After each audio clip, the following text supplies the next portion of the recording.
Welcome to our continuing series, Fine Poetry.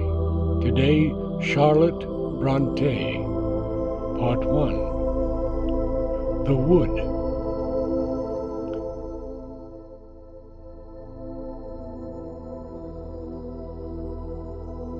But 2 miles more, and then we rest. Well, there is still an hour of day, and long the brightness of the west will light us on our devious way. Sit then a while, here in this wood, so total is the solitude, we safely may delay. These massive roots afford a seat, which seems for weary travelers made. There rest.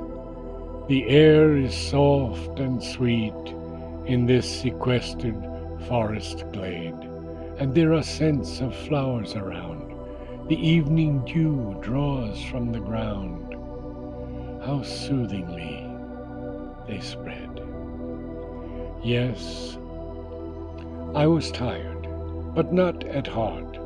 No, that beats full of sweet content, for now I have my natural part of action with adventure blent, cast forth on the wide world with thee, and all my once waste energy to weighty purpose bent. Yet, say'st thou, spies around us roam, our aims are termed conspiracy. Happy no more our English home, an anchorage for us may be, that there is risk our mutual blood may redden in some lonely wood the knife of treachery. Say'st thou that where we lodge each night in each lone farm or lonelier hall of Norman pier, ere morning light, suspicion must as duly fall as day returns, such vigilance presides and watches over France, such rigor governs all. I fear not, William. Dost thou fear? So that the knife does not divide, it may be ever hovering near. I could not tremble at thy side, and strenuous love, like mine for thee, is buckler strong gainst treachery, and turns its stab aside. I am resolved that thou shalt learn to trust my strength as I trust thine. I am resolved our souls shall burn with equal, steady, mingling shine. Part of the field is conquered now. Our lives in the same channel flow along the self-same line. And while no groaning storm is heard, thou seemst content it should be so. But soon as comes a warning word of danger, straight thine anxious brow bends over me a mournful shade, as doubting if my powers are made to ford the floods of woe. Know, then, it is my spirit swells and drinks with eager joy the air of freedom where at last it dwells, chartered, a common task to share with thee, and then it stirs alert, and pants to learn what menaced hurt demands for thee its care.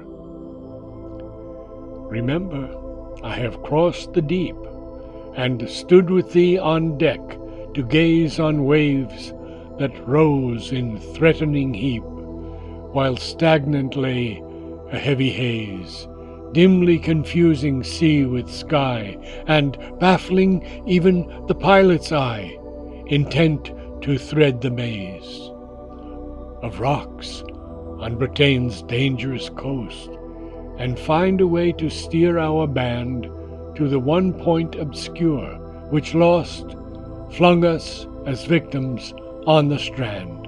All elsewhere gleamed the Gallic's sword, and not a wherry could be moored along the guarded land. I feared not then, I fear not now. The interest of each stirring scene wakes a new sense, a welcome glow, in every nerve and bounding vein, alike on turbid Channel sea or in still wood of Normandy. I feel as born again. The rain descended that wild morn, when, anchoring in the cove at last, our band, all weary and forlorn, ashore, like wave-worn sailors, cast, sought for a sheltering roof in vain, and scarce could scanty food obtain to break their morning fast. Thou didst thy crust with me divide. Thou didst thy cloak around me fold, and sitting silent by thy side, I ate the bread in peace untold. Given kindly from thy hand, 'twas sweet, as costly fare or princely treat on royal plate of gold. Sharp blew the sleet upon my face, and rising wild, the gusty wind drove on those thundering waves apace our crew so late had left behind. But, spite of frozen shower and storm, so close to thee, my heart beat warm, and tranquil slept my mind. So now, nor foot sore nor oppressed, with walking all this August day, I taste a heaven in this brief rest, this gypsy halt beside the way. England's wild flowers are fair to view, like balm is England's summer dew, like gold her sunset ray. But the white violets growing here are sweeter than I yet have seen, and ne'er did dew so pure and clear distill on forest mosses green as now, called forth by summer heat, perfumes our cool and fresh retreat, these fragrant limes between. That sunset, look beneath the boughs, over the copse, beyond the hills, how soft yet deep and warm it glows, and heaven with rich suffusion fills, with hues where still the opal's tint, its gleam of poisoned fire is blent, where flame through azure thrills.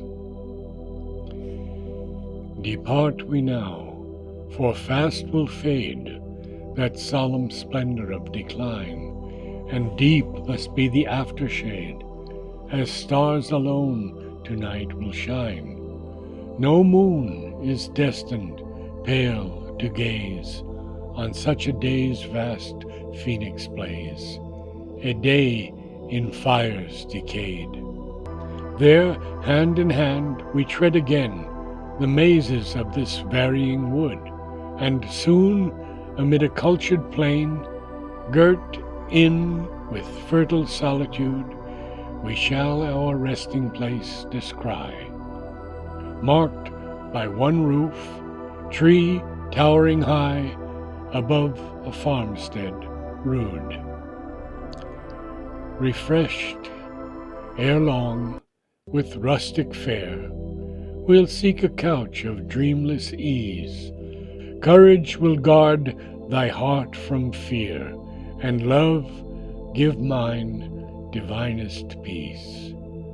Tomorrow brings more dangerous toil, and through its conflict and turmoil we'll pass, as God shall please.